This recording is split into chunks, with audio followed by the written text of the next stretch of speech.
In the summer of 1968, a hydrologist named Earl Whitson drove a state truck down a gravel road in Putnam County, Tennessee, with a 5-pound canister of fluorescein dye secured behind his seat and a fieldwork notebook already 3/4 filled. His assignment was routine work for the Tennessee Division of Water Resources, which had been mapping the underground drainage of the Highland Rim since the early part of that decade. Whitson had spent 2 seasons before this one pouring tracer dye into sinkholes and watching for its color in creek water downstream, a methodical business that told the hydrologist which surface entry points connected to which underground exits. The limestone country around Cookeville was one of the more extensively karstified regions in the eastern United States, a stretch of ground where the subsurface could be mostly hollow for 100 feet down beneath an ordinary hayfield, and nobody at the division treated the survey as anything but the tedious, careful work it was. Putnam County alone carried an estimated 15,000 documented sinkholes within its borders, a density that was simply what limestone country looked like after enough time and enough water had passed through it. What Whitson found that summer was not ordinary. He had selected 6 test injection points across a stretch of the Highland Rim running roughly 12 miles east to west, each point sitting inside a separate sinkhole field, each field positioned above what the geological maps showed as its own independent drainage catchment.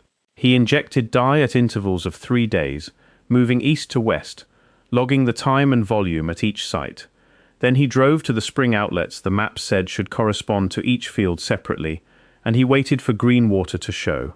The dye from all 6 fields came out of the same place. If you're enjoying this story so far, don't forget to hit the like button and subscribe. Drop a comment telling me where in the world you're watching from. I love hearing from you. Not from 6 separate springs spread across 12 miles of creek hollow. From a single limestone spring in the bank of a tributary of the Calfkiller River, the water running vivid green for 3 hours after first emergence before it slowly cleared. 6 catchment areas, 12 miles of surface separation, a combined drainage basin of nearly 20 square miles, 1 outlet. The Division of Water Resources had nothing comparable in its Highland Rim survey records, and the map Whitson had been hired to verify now had a feature on it that no map had anticipated. He wrote the coordinates of that spring in the margin of his notebook and drove back to Nashville that evening, carrying a question he would spend the next 2 years failing to resolve. If 20 square miles of surface drainage converged at a single limestone spring, then somewhere below that stone there had to be a space large enough to receive what 20 square miles of surface water delivered and pass it through without flooding, without backing up, without failing. No cave inventory produced by the Tennessee Division of Geology or the National Speleological Society's Nashville Grotto, which by 1968 had collectively catalogued more than 400 passages in the Highland Rim counties, had ever recorded it. To understand what that absence meant, you have to hold in mind what karst terrain actually does to the limestone beneath its surface. The Highland Rim looks, from the road, like ordinary rolling farmland, scattered woodlots, and low spots in fields that stay wet after rain. What sits below that surface has been dissolving for hundreds of millions of years. The Ordovician and Mississippian limestone that underlies central Tennessee was laid down in warm, shallow seas when this part of the continent lay near the equator, its floor covered in reefs and the shells of marine organisms that compacted over vast spans of time into the dense grey stone a boot heel strikes on a creek bank today. Slightly acidic groundwater moves through that stone along every joint and bedding plane it can find, dissolving the calcite grain by grain, over time widening hairline fractures into passages, passages into galleries, galleries into rooms, across spans that have no useful analogy in ordinary experience. The surface wears the evidence, tens of thousands of sinkholes across the Highland Rim counties, some no more than a gentle sag in a hayfield, others dropping sheer-walled for 30 feet before narrowing to a throat that passes water and nothing else. Every sinkhole is a drain, and every drain connects to the system below. The standard geological model for karst drainage predicts a branching network, tributaries joining trunks, trunks feeding main passages emptying at springs, distributed across the basin in rough proportion to the catchment areas above. A large catchment drains to a large spring. Separate catchments drain to separate springs. The underground plumbing, in other words, should mirror the visible logic of the river network above it. What Whitson's data showed was that in this section of the Highland Rim, none of that held. The drainage did not branch outward to distributed outlets. It converged. Every catchment he tested delivered its water toward a single collection point, and that point fed one spring, and the volume emerging at that spring was consistent with the full drainage load of the 20 square mile surface above it. The room that such a system required had a size. Something down there was receiving the drainage of 20 square miles and releasing it through a single outlet, which meant it was not a narrow passage or a low crawl. It was a space. Whitson wrote a memo to the division's chief hydrologist in the autumn of 1968, recommending a ground survey of the ridge south of Monterey, where his mapping placed the convergence point. The memo is in the division's archived correspondence. The recommendation was acknowledged in a single line and not acted upon. The entrance was found anyway. Ray Cornett had been caving in Putnam County since he was 16 years old, working first through the show caves near Cookville that charged admission and ran guided tours, and then progressively deeper into the unmapped wild systems the commercial operators never advertised. By 1969, Cornett was 31, a working member of the Nashville Grotto of the National Speleological Society, and one of the more experienced technical cavers active on the Highland Rim. He had been returning to a sinkhole on the south face of a ridge called Brimstone Hill for 2 seasons, a tight slot that dropped 15 feet through loose collapse material before appearing to close against bedrock.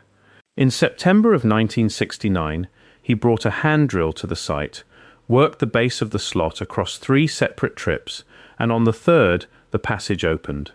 The account of what Cornett found is in a letter he sent to the National Speleological Society's records office in Huntsville, Alabama, dated November of that year.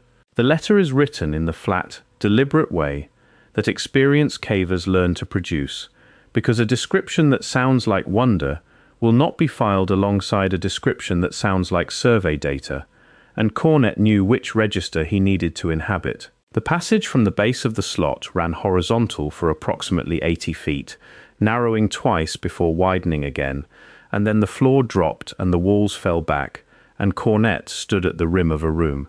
He estimated the chamber at between 300 and 400 feet across. The ceiling, visible in his headlamp, rose to what he judged as 60 feet at the center. The floor was flat. He uses that word twice in the letter, with a clarification the second time, not flat in the way a sand-floored passage flattens gradually as sediment settles through centuries of moving water, but flat in the way a space is flat when the larger irregular material has been moved to the perimeter and the central area worn or leveled to an evenness that would not cause a person walking it to look down. The spring that Whitson had measured at the creek bank surfaced in the far wall of this room.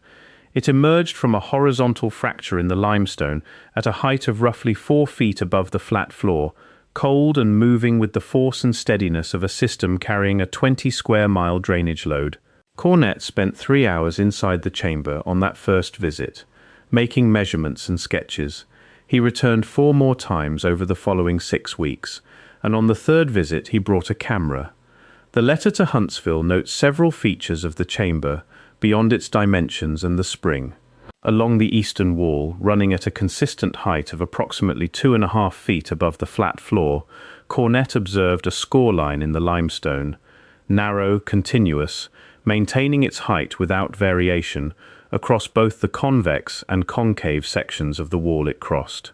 A genuine waterline follows the surface it marks. On a concave section of wall, the waterline sits lower than on an adjacent convex section, because the water surface, always level, intersects the irregular rock at different heights depending on the geometry beneath it. The score Cornett observed did not rise and fall with the wall.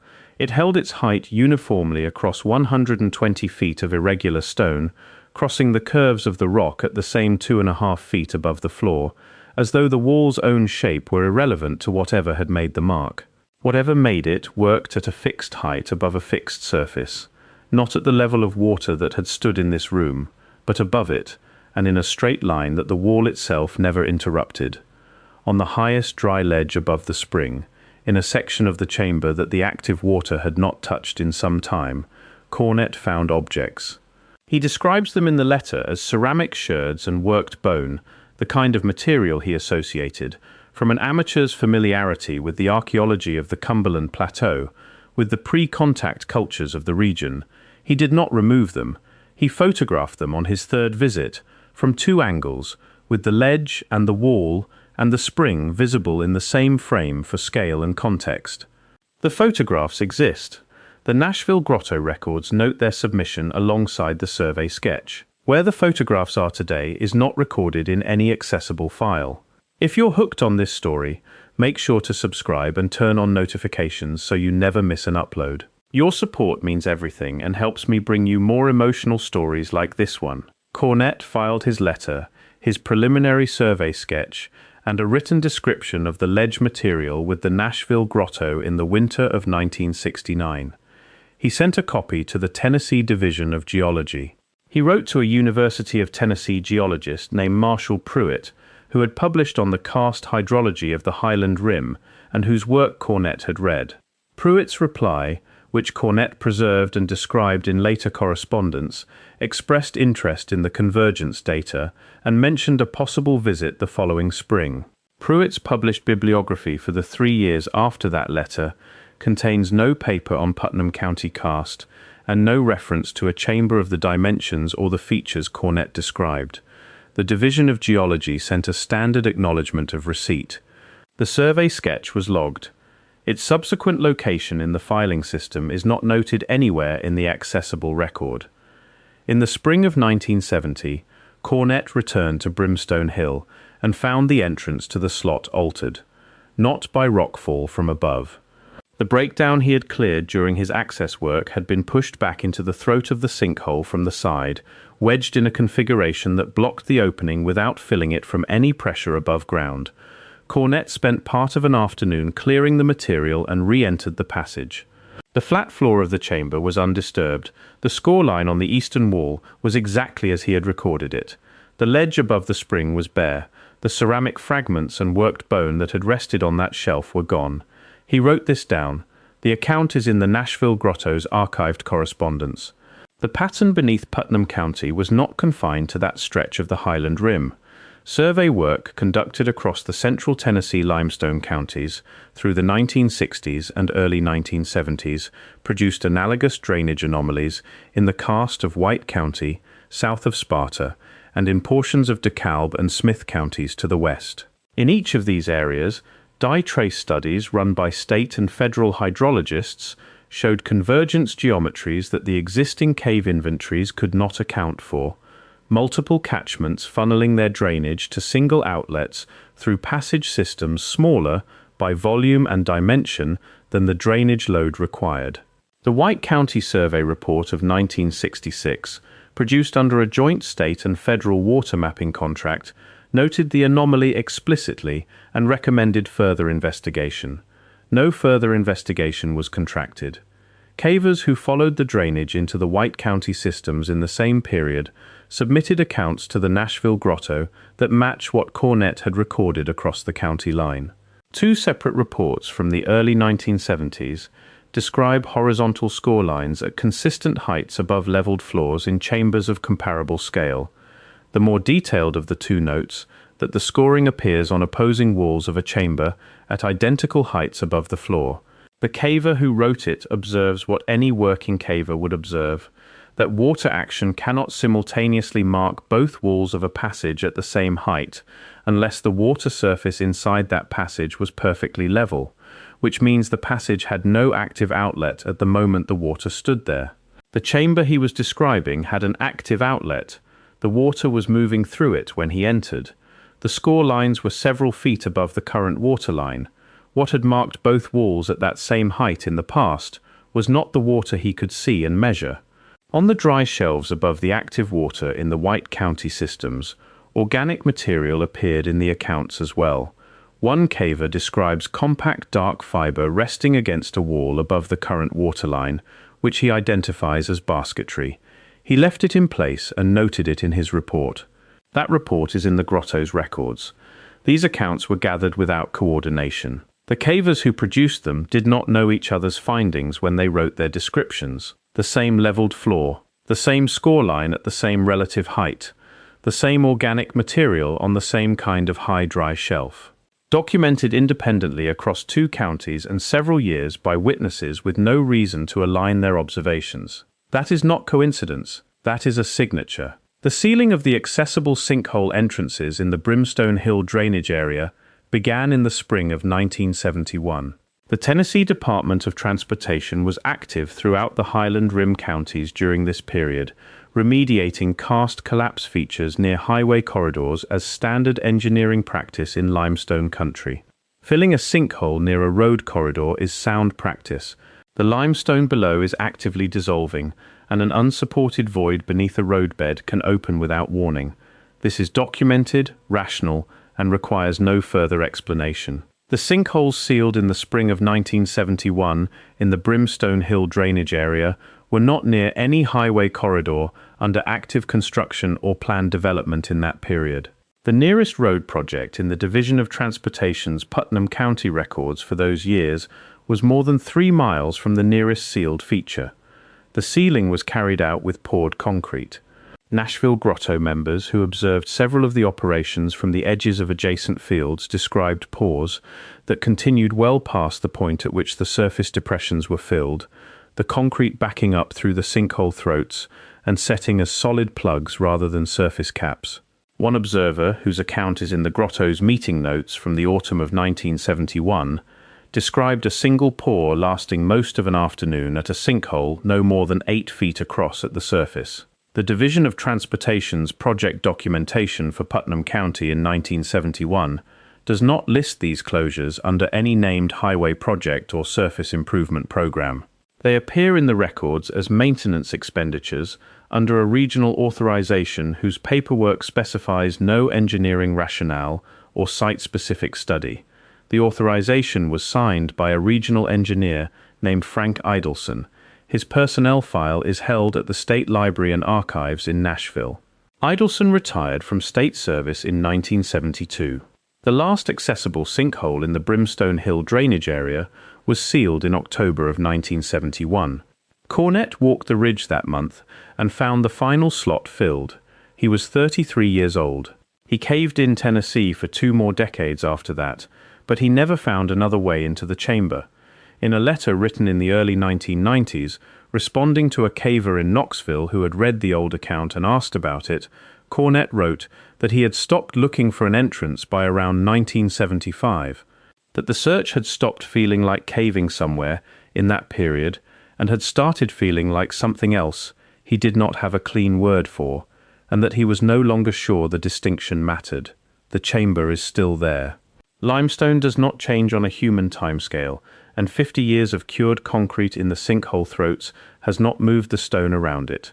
The spring in the far wall is still flowing, because the drainage convergence Whitson measured in the summer of 1968 continues to operate without any interruption the surface can detect. 20 square miles of Highland Rim still route their water toward the same collection point, the same way they did before Whitson poured his first dye canister into the first sinkhole field, the same way they did before Cornett descended the passage on the south face of Brimstone Hill, the same way they did before whoever drew the score line on the eastern wall decided that 2.5 feet above the flat floor was the height that needed marking. The water moves through that room. The floor holds its level.